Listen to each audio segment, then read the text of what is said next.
প্রতিদিন করার মতো কিছু ছোট ছোট আমলে সালে শিখিয়ে দিবেন। প্রতিদিন করার মতো প্রথম আমলে সালে হলো 5 ওয়াক্ত নামাজ সময় মতো ধীরে ধীরে আদায় করবেন। এর চাইতে বড় কোনো আমলে চলে না। এই একটা যদি করেন আর ছোটখাটো কোনো আমল নাও করতে পারেন, বড় গুনাহ থেকে বেঁচে থাকেন, ইনশাআল্লাহ নাজাতের পথ অর্ধেক সুগম হয়ে যাবে। 5 ওয়াক্ত নামাজ, এইটার কোনো বিকল্প ইসলামে আর কিছু নাই। এইটা ঠিক রাখতেই হবে, এই ক্ষেত্রে কোনো ছাড় নাই। দাঁড়ায় না হলে বসে শুয়ে যেভাবে পারেন পড়তেই হবে, কোনো ছাড় নাই। অতএব 1 নম্বর আমল হলো 5 ওয়াক্ত নামাজ পড়বেন। 2 নম্বর হলো সকল বড় বড় মোটা মোটা গুনাহগুলা থেকে বেঁচে থাকবেন। চোখের গুনাহ, হারাম জিনিস দেখা, হারাম জিনিস শোনা, গালমন্দ করা, মানুষের হক মারা, হারাম খাওয়া, এই বড় বড় গুনাহগুলো থেকে বেঁচে থাকবেন। নাম্বার 3, নবী করিম সাল্লাল্লাহু আলাইহি ওয়াসাল্লামের প্রতি বেশি বেশি দুরূদ পাঠ করবেন। আল্লাহুম্মা সাল্লি আলা মুহাম্মাদ ওয়া আলা আলি মুহাম্মাদ, শুধু সাল্লাল্লাহু আলাইহি ওয়াসাল্লাম, দুরূদ ইব্রাহিম যত বেশি পারেন দিনে 10 বার 20 বার পাঠ করবেন।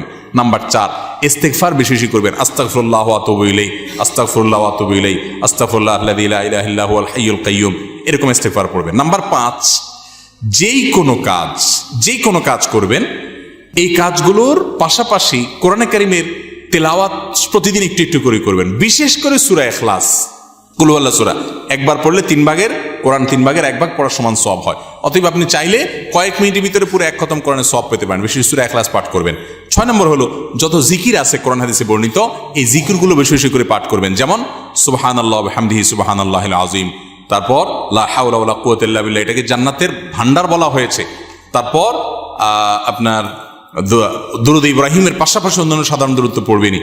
যত জিকির আছে এর মধ্যে একটা জিকির আছে ইয়া জাল জালালি ওয়াল ইকরাম, বেশি বেশি করে। তাহলে ইয়া জাল জালালি ওয়াল ইকরাম, সুবহানাল্লাহ ওয়া বিহামদিহি সুবহানাল্লাহিল আযীম এবং লা হাওলা ওয়ালা কুওয়াতা ইল্লা বিল্লাহ, স্পেশালি এই 3টা বেশি বেশি জিকির পাঠ করবেন।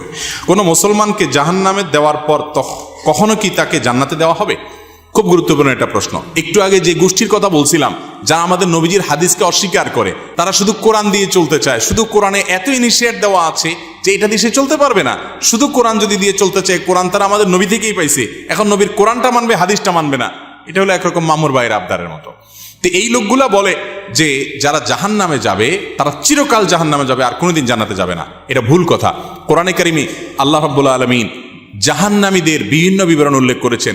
অনেক পাপের কারণে জাহান্নামে স্থায়ী থাকার কথা বলেছেন, কিন্তু এগুলো সম্পর্কে খোদ নবী করিম সাল্লাল্লাহু আলাইহি ওয়াসাল্লাম কি ব্যাখ্যা দিয়েছেন, যার পরে কোরআন নাজিল হয়েছে, যাকে আল্লাহ পাঠিয়েছেন আমাদের কাছে, সেটা তারা জানার চেষ্টা করে না। বুখারী সহ বিভিন্ন হাদিসের কিতাবে বর্ণিত হয়েছে সন্দেহাতীতভাবে যে নবী করিম সাল্লাল্লাহু আলাইহি ওয়াসাল্লাম জাহান্নাম থেকে সর্বশেষ উদ্ধার হওয়া ব্যক্তি কিভাবে উদ্ধার করা হবে সে বিবরণ দিয়েছেন। যে তাকে জাহান্নাম থেকে উঠানো হবে, জান্নাতের কাছে আনা হবে, সে চাইবে আমাকে কাছে নিলেই হবে, ভিতরে নেওয়া লাগবে না, এবারে সে ভিতরে যেতে চায়, বিস্তারিত বিবরণ আছে। এখান থেকে বোঝা যায় যার অন্তরে ঈমান আছে সে যত অপরাধী করুক শাস্তি হবে হয়তোবা, কিন্তু একটা সময় তার অপরাধের শাস্তি মেয়াদ শেষ হলে আল্লাহ তাআলা তাকে জান্নাতে আনবেন ইনশাআল্লাহ।